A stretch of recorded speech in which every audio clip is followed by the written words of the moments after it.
Halo sahabat-sahabat pemenang, apa kabar? Saya berharap kita semua dalam keadaan baik-baik saja dan tetap semangat.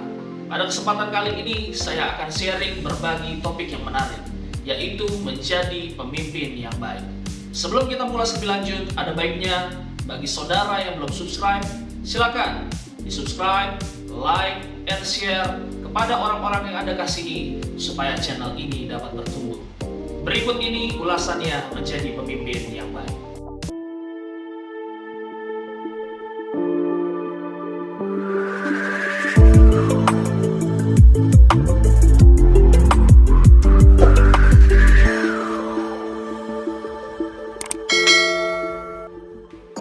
Banyak orang bertanya apakah pemimpin itu dilahirkan sebagai pemimpin atau belajar menjadi pemimpin. Tentu saja mereka yang bisa menjadi pemimpin yang baik adalah orang-orang yang berbakat dari lahir dan memperoleh didikan, latihan, dan pengalaman yang cukup.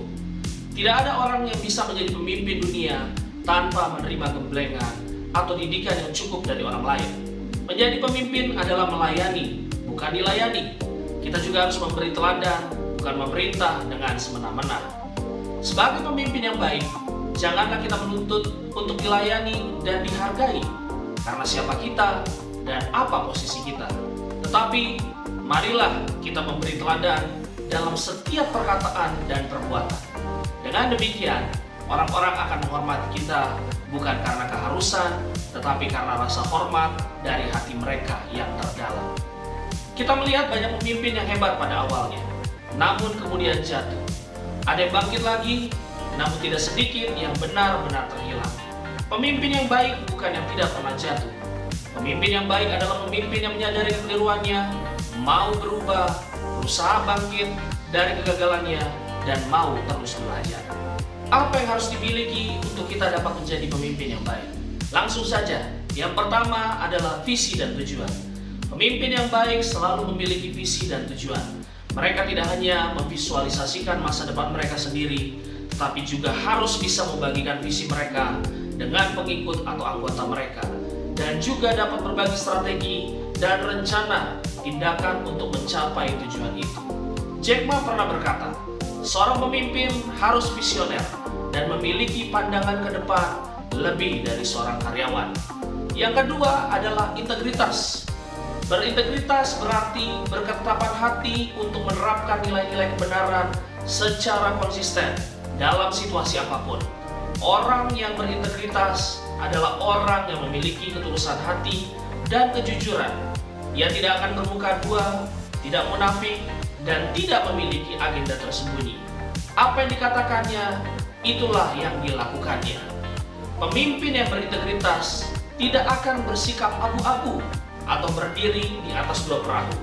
Pemimpin yang berintegritas selalu konsisten dalam perkataan, sikap, dan perbuatannya.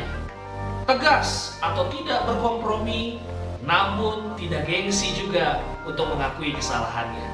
Dan bersedia menerima saran dan juga kritik.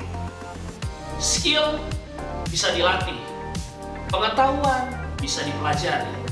Namun integritas itu berasal dari kedalaman hati.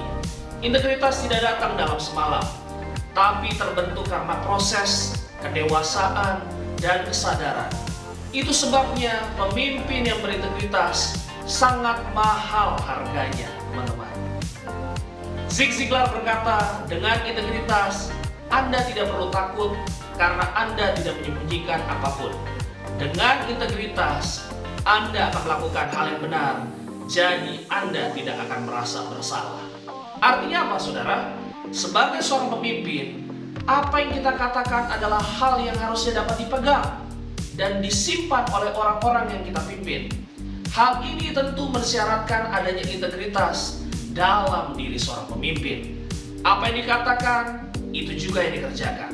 Apa yang dikerjakan, itulah yang dikatakan. Yang ketiga, adil dan jujur.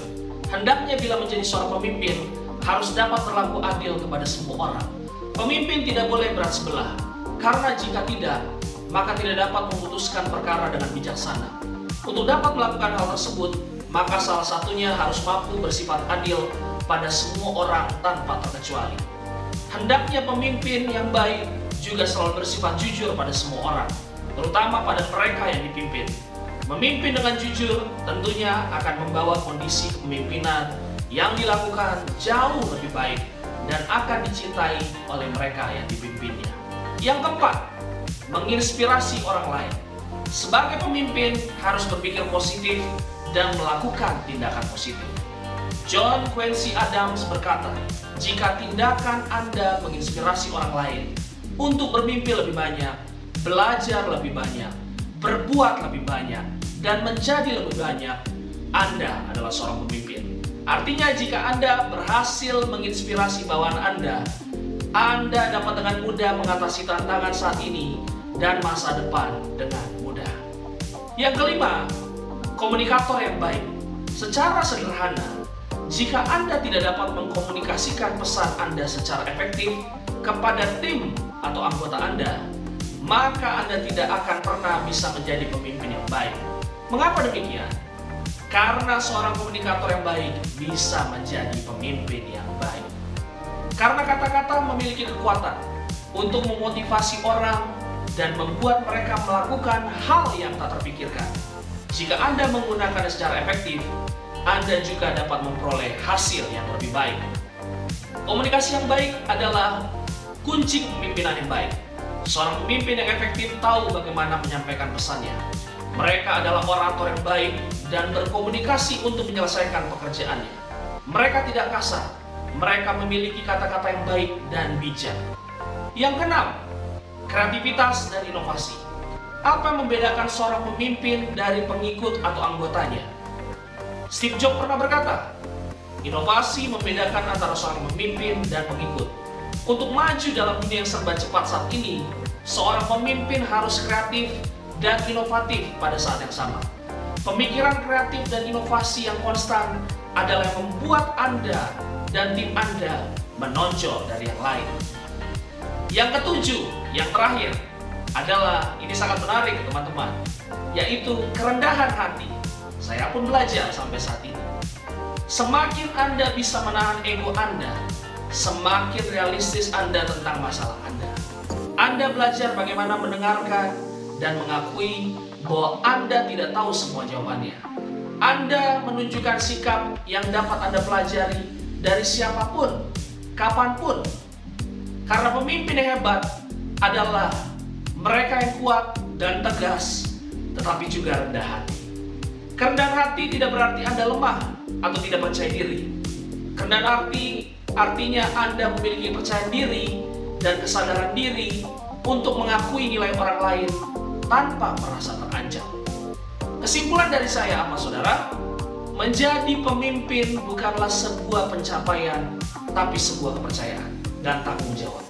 Talenta dan keterampilan bisa membawa seorang naik menjadi pemimpin, tetapi hanya karakter dan hati yang benar yang dapat membuatnya bertahan menjadi pemimpin.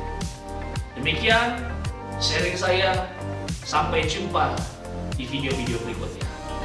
Tetap semangat!